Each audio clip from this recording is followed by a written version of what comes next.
प्रणाम दोस्तों, मैं आरोही आप सभी का दिल से स्वागत करती हूँ। उम्मीद करती हूँ आप सभी सेफ हैं, पॉजिटिव हैं और अपना अपना जो इनर वर्क है और जो भी आप वर्क कर रहे हो वो आप अच्छे से कर रहे हो और पॉजिटिविटी के साथ कर रहे हो। गाइज आज मैं कुछ ये कन्फ्यूजन थी, ये शायद हो सकती है आपको पता नहीं हो, क्योंकि कुछ ऐसा है जो मैं आपको कॉन्सेप्ट क्लियर करने आई हूँ।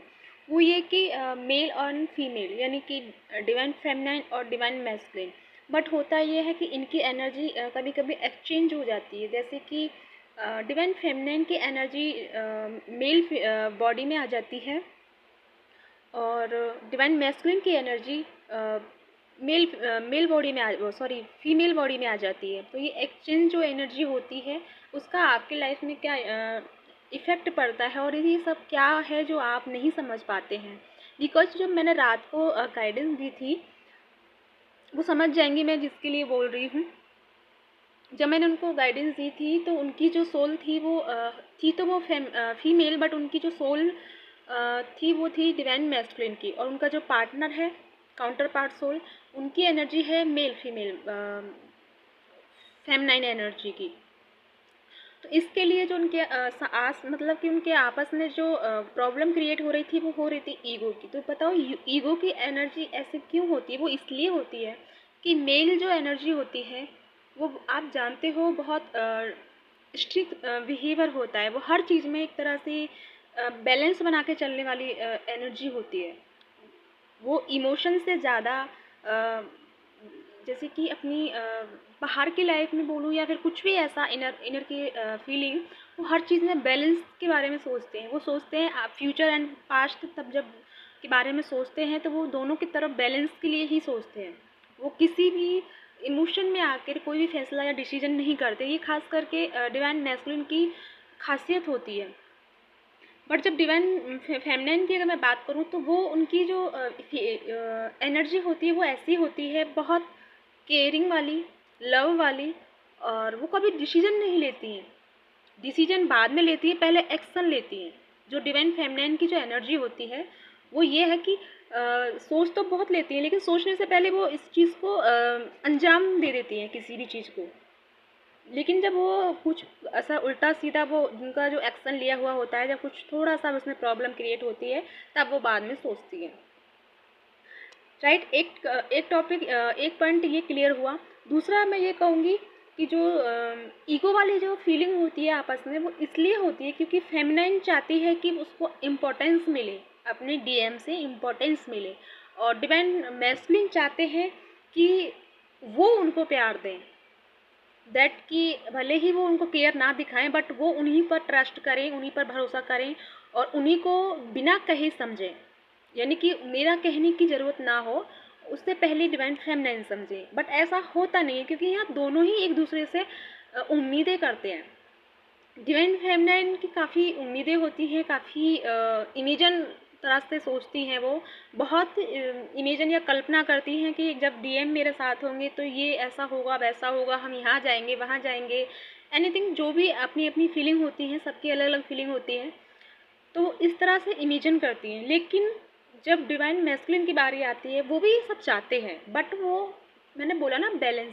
जब वो अपनी कैरियर लाइफ में या फैमिली लाइफ में या अपने इमोशन के साथ अगर बैलेंस में नहीं है तो वो आपसे दूर भागेंगे। जितना आप उनको एक दूसरे को उनको अपनी फीलिंग जताने की कोशिश करोगी या फिर कुछ भी ऐसा करने की कोशिश करोगी तो वो उतना ही आपसे दूर भागेंगे, क्योंकि वो एनर्जी इसलिए रिएक्ट करती है क्योंकि वो कहीं ना कहीं अनबैलेंस होते हैं।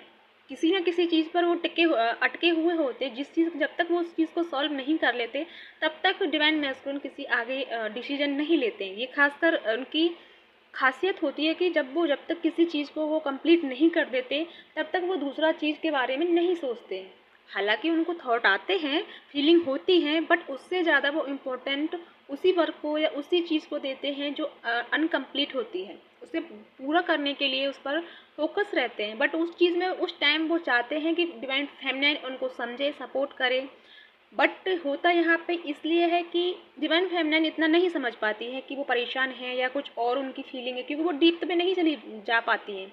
वो इसलिए क्योंकि वो खुद की बनाई हुई फीलिंग में ज़्यादा फंसी हुई होती हैं। वो चाहती हैं, हर रोज़ वो कोशिश करती हैं कि आज मैं बातें करूँगी तो ऐसे होगा, वैसे होगा, मैं ये बातें करूँगी, ये बातें करूँगी, बट होता अपोजिट है। वो इसलिए क्योंकि डिवाइन मैस्कुलिन कहीं न कहीं अटके हुए होते हैं।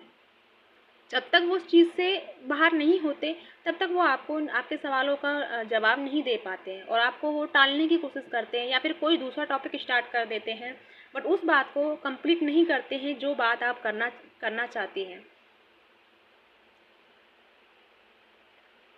ये तो था मेल एंड फीमेल के बारे में बात करने जो मैंने बताया। लेकिन कभी कभी ऐसा भी होता है कि आप अपने आसपास जिनके साथ भी अपना रिलेशन निभा रहे हो, उनमें कभी कभी ये होता है कि हमारे आसपास भी ऐसी सोल होती हैं जिनमें जैसे कि मेल में भी फीमेल की एनर्जी होती है और फीमेल में मेल की एनर्जी होती है। वो हर जगह ऐसी एनर्जी होती है, इतना नहीं होती हैं बट बहुत काफ़ी हद तक होती हैं। लेकिन जब जैसे कि मेल एनर्जी है, वो मेल एनर्जी इतना सबसे ज़्यादा फेमिनाइन के लिए अट्रैक्ट होता है, ओके। और जो फीमेल एनर्जी है वो मेल के लिए अट्रैक्ट होती है। लेकिन कभी कभी ऐसा होता होगा आपके साथ में कि आपको कोई भी फीमेल के लिए मैं बोल रही हूँ, जैसे फीमेल यानी डिवाइन फेमिनाइन, फीमेल एक दूसरे को बहुत जलन फील करती है, बहुत एक दूसरे को टॉर्चर करती है, एक दूसरे से मतलब 1% भी नहीं बनती है उन दोनों में। वो इसलिए क्योंकि जो मेल सोल फीमेल सोल होती है वो अपने आप में एक अपने आप को परिपूर्ण समझती है। वो समझती है कि मेरे बराबर ऐसा कोई नहीं है। लेकिन जब दो एनर्जी एक जैसी टकराती हैं तो उन दोनों में डिफरेंस होता है, यानी कि वो एक दूसरे से भागती हैं क्योंकि वो इंटरेस्ट नहीं होता एक एनर्जी की में। जब सेम अगर हमारी एनर्जी होगी तो वो एक दूसरे को मिरर करती है, यानी कि भागती हैं। लेकिन जब अगर हम वो अगर फीमेल अगर मेल को देखती है तो अट्रैक्ट होती है, बट अगर और मेल में कभी कभी कभी ऐसा होता है कि मेल तो बॉडी तो मेल की होती है बट उनके जो इनर जो सोल होती है वो फीमेल एनर्जी की होती है। तो कभी कभी आपने देखा होगा कि किसी किसी कोई अपने आसपास अपने दोस्तों में कि किसी ना कि मतलब कोई ऐसा बंदा है जिसमें सोल एनर्जी जिसकी फीमेल है, बट उसको काफ़ी लोग उसको हेल्प करते होंगे, उसको आगे से खाने के लिए पूछते होंगे, आगे से मतलब उसकी एक तरह से ख्याल रखते हैं, अरे नहीं यार ये बहुत अच्छा है, थोड़ा ऐसा है, मतलब उस पर दया वाली फीलिंग रखते हैं। वो इसलिए क्योंकि उसकी जो एनर्जी होती है वो फीमेल एनर्जी होती है। तो फीमेल एनर्जी पर अट्रैक्ट होते हैं, बट वो नहीं कह रही कि ऐसा कोई अट्रैक्शन, लेकिन अट्रैक्शन होता है। बट जितना वो फीमेल एनर्जी जो मेल पार्ट में फीमेल एनर्जी है उसको एक दूसरे से सपोर्ट तो करते हैं, बट कभी कभी जैसे वो कुछ अपनी फीलिंग शेयर करना चाहता होगा या फिर कुछ भी ऐसा बात करता होगा, जब सब उसको ये बोलते होंगे यार तू रहने दे, पता नहीं क्या कहाँ से कैसी बातें करता है, लड़कियों की तरह बातें करता है। वो इसलिए होता है क्योंकि उसकी एनर्जी वो होती है तो वो उसी की तरह रिएक्ट करता है, बट फ़र्क इतना होता है कि वो मेल सोल में होता है। तो ये थोड़ा सा मैं चाह रही थी कि आपको क्लियर करूँ ताकि आप अपने आसपास के जो रिलेशन है वो भी समझ पाओ और अपने डीएम की और खुद की एनर्जी भी समझ पाओ कि हम किस एनर्जी में हैं। और जब आप एक दूसरे की ऐसी एनर्जी में भी हो अपोजिट में तो वो होते ही है, होगा इतना कि मेल फीमेल तो होगा ही, बट अब होता ये है कि मेल यानी कि फीमेल सोल में और फीमेल यानी मेल सोल में। लेकिन जब जैसे कि दोनों की अलग अलग होती है, लेकिन ईगो क्यों होता है जब मेल सोल में फीमेल एनर्जी होती है? तो ईगो इसलिए होता है क्योंकि कहीं ना कहीं उसे पता है कि मैं मेल हूँ, उसको तो ये पता है कि मैं मेल हूँ, मेरे उसको सेल्फ रिस्पेक्ट पर फर्क पड़ता है, उसको ईगो को ठेस पहुँचती है। वो भी यही कोशिश करता है कि ये आगे से मुझे रिएक्ट करे, आगे से मेरे से बात करे, ये मेरे से स्टार्ट करे, यानी कि डिवाइन फेमिनाइन जो कि डिवाइन मैस्कुलिन की एनर्जी में होती है। बॉडी तो उनकी मेल और फीमेल में होती है बट एनर्जी एक्सचेंज होती है। तो इसलिए आप दोनों में जो सबसे ज़्यादा प्रॉब्लम आती है वो ईगोइस्टिक की आती है, इसलिए आती है क्योंकि आपका जो बाहर की जो बॉडी है, जो आपकी बॉडी लैंग्वेज है वो अलग अलग है। यानी कि आप मेल हो लेकिन आपकी जो एनर्जी है, जो सोल है, वो फीमेल एनर्जी है। ठीक, जब आपको थोड़ा सा आपकी पर्सनालिटी पर जब ये फ़र्क पड़ता है कि आप पर, और ये हकीकत बात है कि मेल सोल फीमेल पर अपना एक तरह से हक जमाने की कोशिश करता है।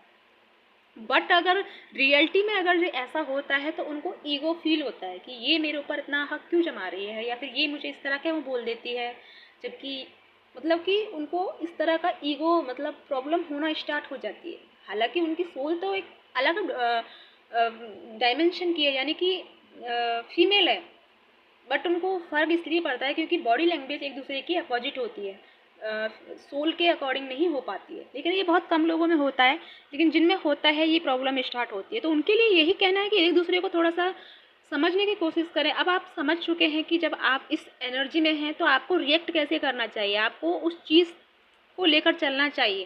सामने वाले की फीलिंग और अपनी फीलिंग दोनों को बैलेंस में रखो, दोनों को एक दूसरे को टाइम दो, एक दूसरे की फीलिंग समझो और एक दूसरे की रेस्पेक्ट करो। कभी कभी ऐसा होता है कि हम अपने ईगो में आकर ये सोचते हैं कि यार इसने मुझे ऐसे कह दिया, ऐसे कैसे कह सकता है या कह सकती है, तो ईगो हर्ट होता है। तो ईगो हर्ट तो सभी का होता है, बट अगर हम ईगो पे वर्क करें तो कोई प्रॉब्लम नहीं है, क्योंकि हमें पता है कि हम इस पर्सन के साथ रहना चाहते हैं, इसके साथ हमें लाइफ टाइम तक रहना है। तो थोड़ा कॉम्प्रोमाइज़ यानी कि अपनी नेगेटिव एनर्जी को बाहर निकालने में इस चीज़ में आपको कॉम्प्रोमाइज़ करना चाहिए। हालांकि मैं ये नहीं कह रही हूँ कि आप अपनी पर्सनल लाइफ में कोई कॉम्प्रोमाइज़ करें, बट मैं आपके इमोशन के लिए कह रही हूँ कि अगर हमारा कुछ थोड़ा सा वर्क करने से अगर चीज़ें पहले से बेहतर हो सकती हैं तो कोशिश करने में कोई प्रॉब्लम नहीं होती है। तो यार ये तो था थोड़ा सा कॉन्सेप्ट जो मुझे क्लियर करना था मेल एंड फीमेल के बारे में।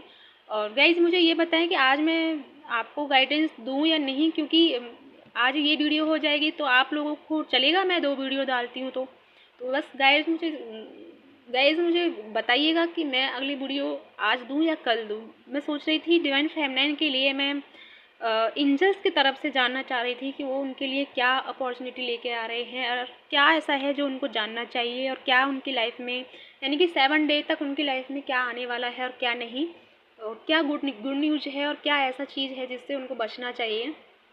तो इन सब के बारे में मैं सोच रही थी। तो गाइज़ आप मुझे बताइएगा कि आप ये सब जानना चाहते हैं या फिर मैं कल ही दूँ इस वीडियो को, तो मुझे ज़रूर बताइएगा। लेकिन आज मैंने किसी को गाइडेंस नहीं दी, बिकॉज आज मैं कहीं बाहर गई हुई थी, इसलिए मैंने किसी को भी रिप्लाई नहीं किया। और मैं उनकी पिक भी शेयर करना चाहूँगी क्योंकि काफ़ी पॉजिटिव एनर्जी वाली पैलेस था वो, और मैं भी चाहती हूँ कि आप सब एक बार उनके दर्शन करो और उनको देखो, तो बहुत अच्छा फील होगा आपको भी। और एक चीज़ जो मैंने नोटिस की थी, मैंने घर आने के बाद नोटिस की थी कि मैंने उन दोनों यानी कि शिव और पार्वती पे मैंने रोज़ का फूल दिए रखे थे दोनों के ऊपर, लेकिन जब मैंने पिक ली थी वो दोनों एक दूसरे के इतने जॉइंट, यानी कि ऐसा लग रहा था कि दो शिव और पार्वती साथ में हैं और उनके ऊपर दोनों के ऊपर वो फूल रखे हुए हैं। बहुत क्लोज साइन मिला मुझे, और ये कंफर्म साइन था कि काफ़ी हद तक सोल एक दूसरे के करीब आ रही हैं। और मैं ये पिक सेंड करूँगी आपको, आप देखिएगा। ये थी आप लोगों के लिए गाइडेंस। आई होप आपको कुछ क्लियरिटी मिली हो, और कुछ भी इससे रिलेटेड, इस वीडियो से रिलेटेड कोई भी क्वेश्चन हो माइंड में तो प्लीज़ मुझे बताइएगा। ओम नमः शिवाय, जय शिव शक्ति।